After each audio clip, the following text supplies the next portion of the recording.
ಬಂದಿದೆ. ಇದನ್ನ ಸೋಪ್ ಹಾಕಿಲ್ಲ, ಜೀರಿಗೆ ಹಾಕಿದ್ದೀನಿ. ಹಾಕ್ತೀನಿ ಮೇಡಮ್.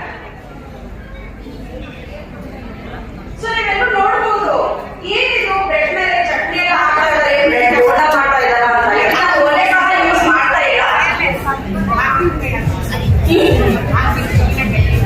ಹಾಕ್ಬಾರ್ದು ಮೇಡಮ್, ಒಲೆ ಇದು ಮಾಡಬಾರ್ದು. ಜಸ್ಟ್ ಇದನ್ನ ಎರಡು ಕಡೆ ಕೋಟಿಂಗ್ ಮಾಡಬೇಕು. ಏನಕ್ಕಂದ್ರೆ ನಾವು ಅದನ್ನ ತಿನ್ಬೇಕಾದ್ರೆ ನಮ್ಗೆ ತೈರುಡೆ ಅದನ್ನ ತಿನ್ಬೇಕಾದ್ರೆ ಒಳಗೆ ಅಥವಾ ಏನೋ ಸ್ಪೈಸಿ ಅವ್ರಿಗೆ ಇರಲ್ಲ ಆಯ್ತಾ.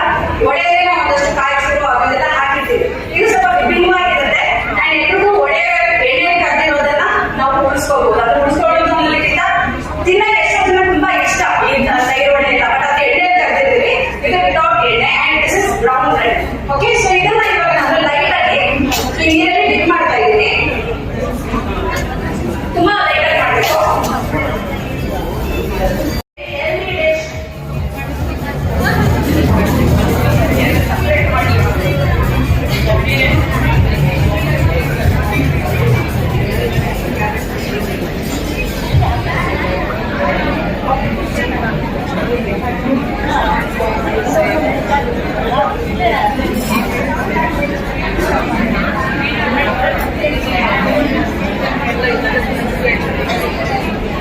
ಓಕೆ, ಸೊ ಇವಾಗ ಅದ್ರ ಮೇಲೆ ನಾನು ಸ್ವಲ್ಪ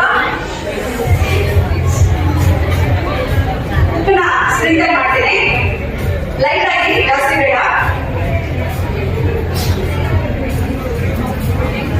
ಅದ್ರ ಮೇಲೆ ಸ್ವಲ್ಪ ಚಿಲ್ಲಿ ಪೌಡರ್ನ ನಾನು ಸ್ಪ್ರಿಂಕಲ್ ಮಾಡ್ತಾ ಇದ್ದೀನಿ.